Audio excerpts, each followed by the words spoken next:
सभी को राधे राधे। जय श्री कृष्णा।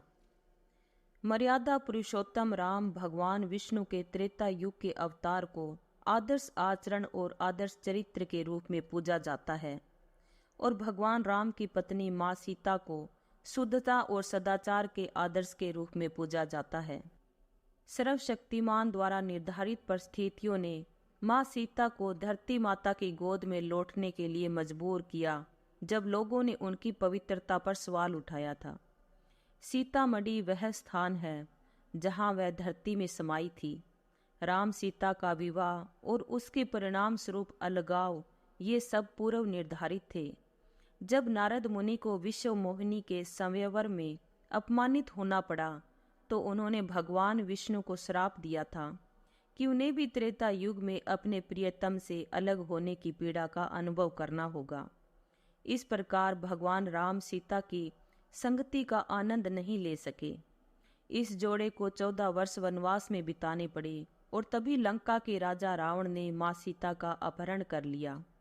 उन्हें रावण की कैद में काफी समय बिताना पड़ा। बाद में जब भगवान राम द्वारा रावण को मार दिया गया और सीता को अयोध्या ले जाया गया तो लोगों ने माँ सीता की पवित्रता पर सवाल उठाया, क्योंकि उन्होंने रावण के कारावास में लंबा समय बिताया था। भगवान राम जो आदर्श आचरण के आदर्श थे, उन्होंने लोगों के फैसले का सम्मान किया और सीता को एक बार फिर वनवास भेज दिया, जहां मां सीता ने जुड़वा बच्चे लव और कुश को जन्म दिया।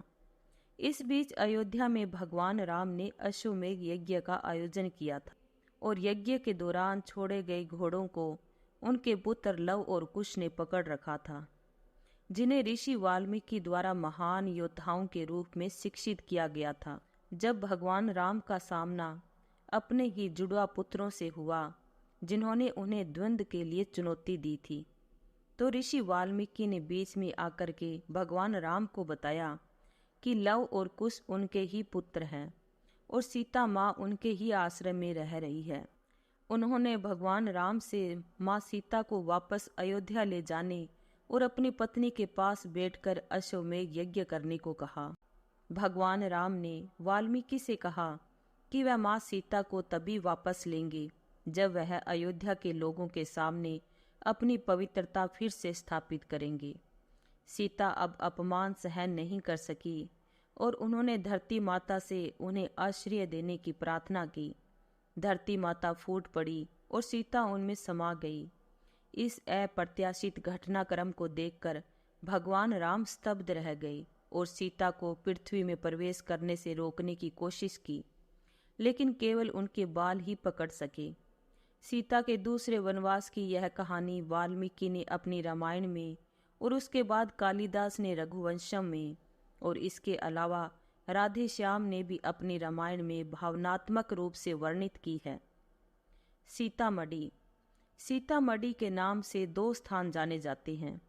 एक जहां सीता राजा जनक को बिहार में खेत जोतते समय मिली थी और दूसरी जहां माँ सीता धरती की गोद में वापस लौट आई थी। वह इलाहाबाद के निकट है, जहां गंगा के पवित्र तट पर ऋषि वाल्मीकि का आश्रम है। महाकाव्य रामायण की रचना वाल्मीकि ने की थी, जिन्होंने इसी स्थान के निकट अपना आश्रम बनाया था। माँ सीता का जन्म अजन्मा यानी कि नहीं हुआ था। वह राजा जनक को खेत में हल चलाते समय एक मिट्टी के घड़े में मिली थी, इसलिए उन्हें पृथ्वी की बेटी के रूप में जाना जाता है। भगवान और आत्म साक्षात्कार की खोज में 1991 में पवित्र गंगा के किनारे पैदल यात्रा करते समय ऋषिकेश के एक संत स्वामी जितेंद्रानंद तीर्थ को लगभग 900 किलोमीटर की दूरी तय करने के बाद कुछ अनोखा और महान अनुभव हुआ। यह एक छोटा सा गांव था जिसे सीतामढ़ी के नाम से जाना जाता था। स्थानीय लोगों का मानना था कि सीता इसी स्थान पर, जो कि गंगा से थोड़ी दूरी पर वाल्मीकि आश्रम के बगल में स्थित है, धरती में अवतरित हुई थी। स्वामी जी ने एक छोटी सी घाटी देखी जिसके बीच में एक टीला था जो 4 छोटी पहाड़ियों से घिरा हुआ था। उन्हें यह देखकर आश्चर्य हुआ कि मिट्टी के टीले को धोया नहीं जा सका, जबकि उस स्थान पर सदियों से नियमित रूप से पानी की धारा बहती रही थी। स्वामी जी ने अपनी यात्रा तोड़कर वहीं रहने का निश्चय किया। उन्होंने उस टीले के एक हिस्से को साफ किया और वहां ध्यान करने लगे। उन्हें कुछ कंपन महसूस हुई और सीता माँ के आनंद का एहसास हुआ। तभी उन्हें पहाड़ियों की ढलान पर उगी एक विशिष्ट घास मिली, जिसे स्थानीय महिलाएं माँ सीता के पवित्र बालों के रूप में पूजती थी। ऐसे 3 कारक हैं जो साबित करते हैं कि यह वास्तव में वह स्थान है जहाँ सीता जी पृथ्वी में अवतरित हुई थी।